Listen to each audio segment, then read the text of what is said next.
Hola amigos y amigas que visitan nuestro canal. Sean bienvenidos una vez más a este su canal.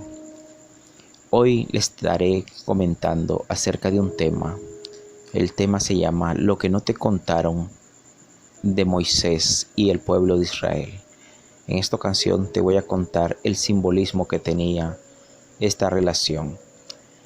Sin más que nada, te invito a suscribirte a mi canal y activar la campanita de notificaciones. Suscríbete a este canal y estarás informado de todo lo que acontece con las cosas del Evangelio de Jesucristo. Comencemos. El pueblo de Israel tuvo un bautismo simbólico luego que cruzó el Mar Rojo. Este bautismo lo explica en 1 Corintios 10:12.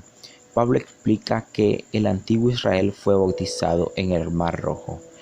Porque no quiero, dice él, hermanos, que ignoréis que nuestros padres todos estuvieron bajo la nube, y todos pasaron en el mar, y todos en Moisés fueron bautizados en la nube y en el mar.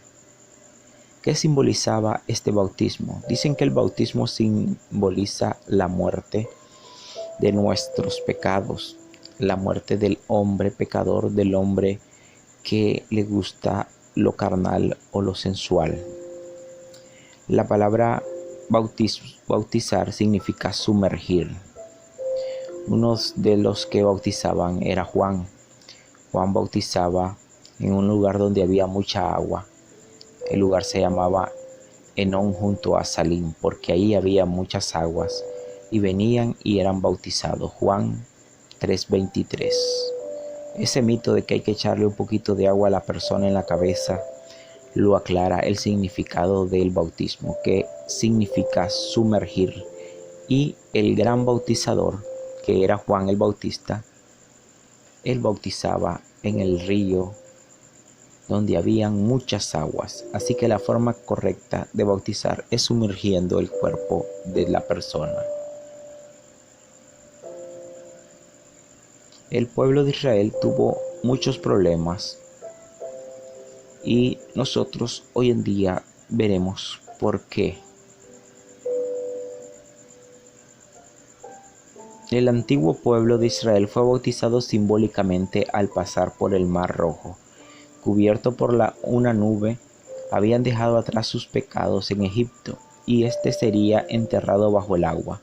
Cuando finalmente cruzaron el mar, salieron hacia una vida nueva que los esperaba en la tierra prometida. Sin embargo, Israel no pudo disfrutar de esa nueva vida, pues constantemente anhelaban volver a Egipto.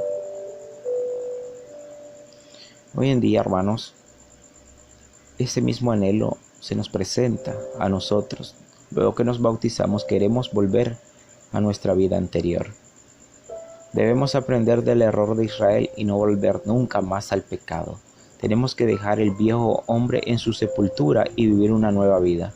Si lo hacemos, el significado de los símbolos del bautismo alcanzarán su máxima expresión en nuestra vida y será transformada en una vida nueva.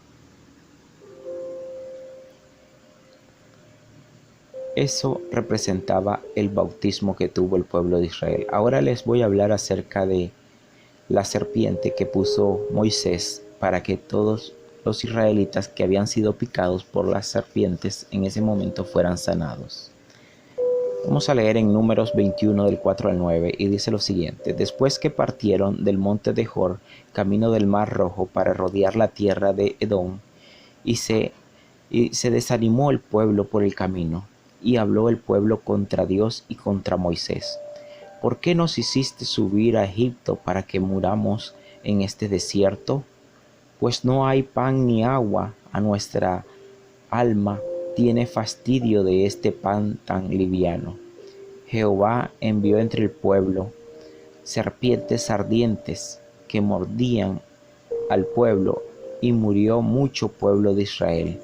Entonces el pueblo vino a Moisés y dijo: Hemos pecado por haber hablado en contra de Jehová y contra ti. Ruega a Jehová que quite de nosotros estas serpientes. Y Moisés oró por el pueblo.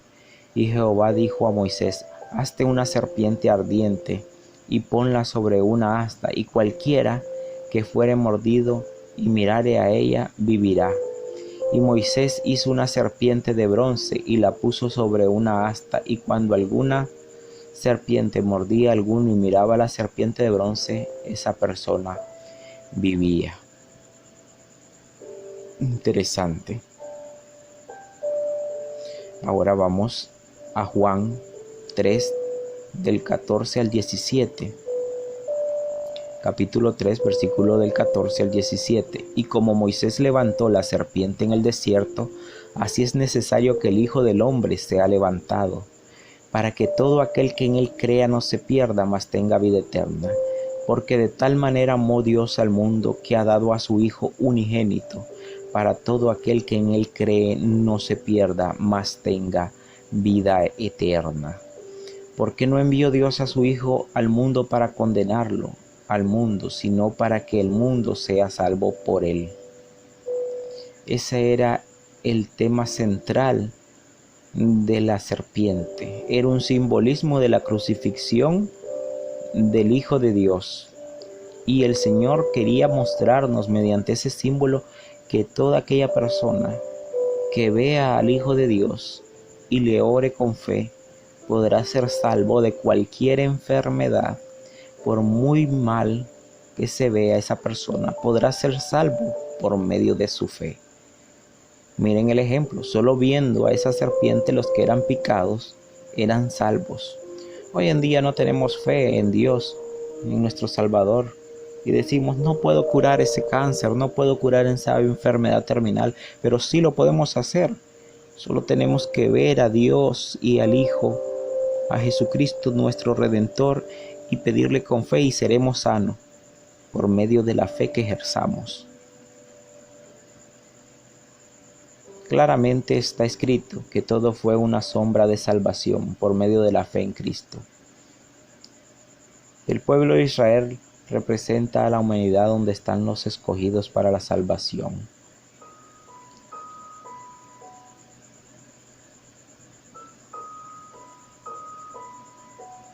Por ver la serpiente ellos vivían. Por la fe en Cristo somos salvos. Ojo, todos somos pecadores y recibimos las consecuencias del pecado. Todos vamos muriendo día con día. Y nuestra naturaleza pecaminosa, pero la gran diferencia es que unos somos justificados por la fe en Cristo y otros no quieren tener nada que ver con Él, y por cuanto ya tienen la perdición y castigo eterno asegurado.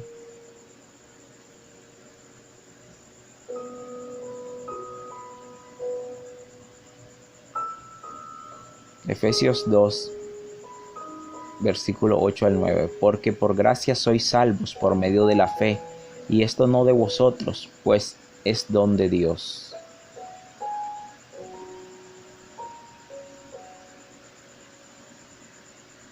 Hoy les voy a explicar qué era el maná y cómo nos apunta a Jesús. El pueblo de Israel había sido liberado de Egipto con la promesa de llegar a la tierra prometida. Sin embargo, llevaban probablemente 1 mes y medio caminando en el desierto, agotados y frustrados por divagar sin ver una señal en aquel lugar tan anhelado, y peor aún, sin tener agua ni alimento. Es aquí donde encontramos la historia del maná. ¿Qué era el maná y cómo nos apunta Jesús? El término maná es una transliteración del griego manna, que proviene del hebreo man, expresión cuyo significado es impreciso. Sin embargo, algunos eruditos han sugerido que esta frase quiere decir: ¿qué es esto? Lo que dijeron los israelitas cuando vieron la provisión de Dios. Éxodo 16 al 15. Capítulo 16, versículo 15. Este alimento especial venía acompañado de algunas instrucciones importantes para los israelitas. Primero, debían recoger el maná. Segundo, no debían almacenar el maná para el día siguiente. Y tercero, El sexto día recogerían una doble porción porque descansarían el séptimo, ya que ese es el último día y no harían nada. Pero a pesar de todas las claridades de las instrucciones, leemos en los versículos 20 y 27 que los israelitas no obedecieron a Moisés y algunos dejaron parte del maná para la mañana siguiente, pero crió gusanos y se pudrió. Y en el séptimo día algunos los del pueblo salieron a recoger, pero no encontraron nada. La provisión del maná era diaria, no semanal ni mensual, porque el Señor quería enseñarle a su pueblo y a nosotros hoy que más allá del alimento físico, la mayor necesidad que tenemos como hombres en esta vida y en medio de este desierto es tener una relación íntima con el Salvador. Necesitamos saber que Él es el Señor y que debemos reconocerlo, que Él es el dador de toda buena dádiva. Esa fue la razón por la cual Dios llevó a Israel al desierto, no directamente a la tierra prometida. En el versículo 4 dijo: yo haré llover pan del cielo para ustedes, el pueblo saldrá y recogerá diariamente la porción de cada día para ponerlos a prueba si andan o no en mis leyes. Después de esta historia y reflexionar sobre las experiencias del Éxodo, Moisés instruyó a la siguiente generación: y te acordarás de todo el camino por donde el Señor tu Dios te ha traído por el desierto durante estos 40 años para humillarte, probándote a fin de saber lo que había en tu corazón, si guardarías o no sus mandamientos.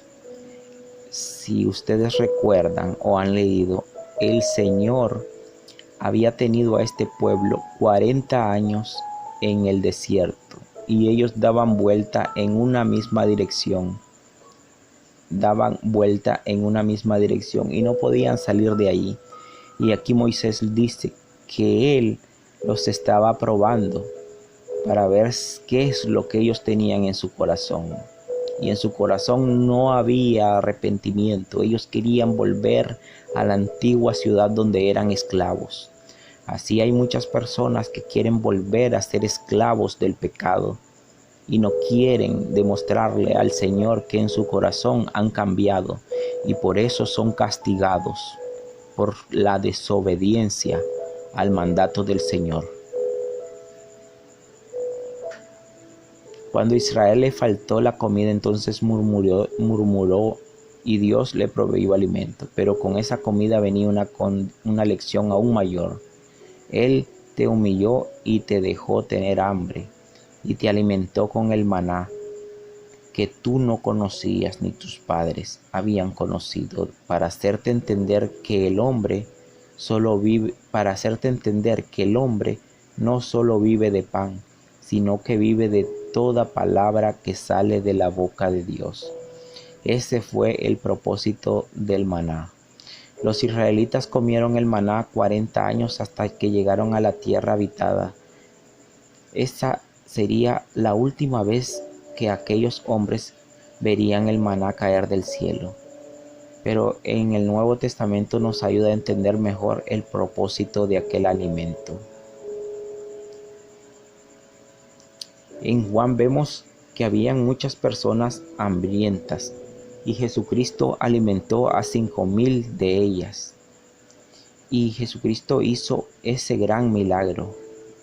Luego que las multitudes lo siguen con insistencia, Jesús les habla directamente y profundamente. En verdad les dijo que me buscan no porque hayan visto señales, sino porque han comido de los panes y se han saciado. Trabajen no por el alimento que perece, sino por el alimento que permanece para vida eterna. El Señor eso es lo que nos quería enseñar. Nos quería enseñar el arduo labor del trabajo. Que luchemos por ese alimento que no perece, no por el alimento que perece. Que no lo busquemos por el interés, sino que lo busquemos por amor.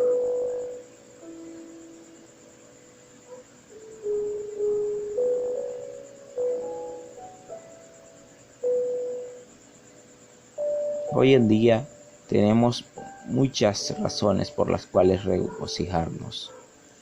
Tenemos las enseñanzas de los profetas. Tenemos esta excelente analogía acerca del pueblo de Israel. Podemos ver sus enseñanzas y podemos aprender mucho para no caer en ese estado. Moisés fue un gran líder. El significado de la vara de Moisés hace referencia a la vara. Se supone que es una especie de cayado de madera llevada por Moisés.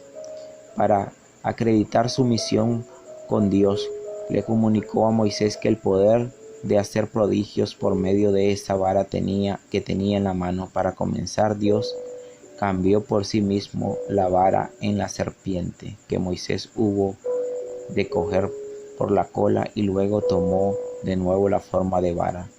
Moisés, de vuelta en medio de su pueblo, reprodujo este prodigio ante él mismo, como lo cual granjeó su confianza. Luego se presentó a Faraón en compañía de su hermano Aarón, a quien había asignado para auxiliar y presenciar los grandes milagros. Con esa misma vara, Moisés tocó las aguas y se convirtieron los manantiales en sangre.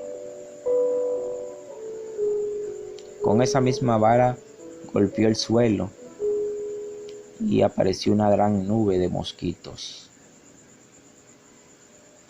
Levantó la vara hacia el cielo y comenzó a caer granizo y a caer langostas. Luego separó las aguas del Mar Rojo.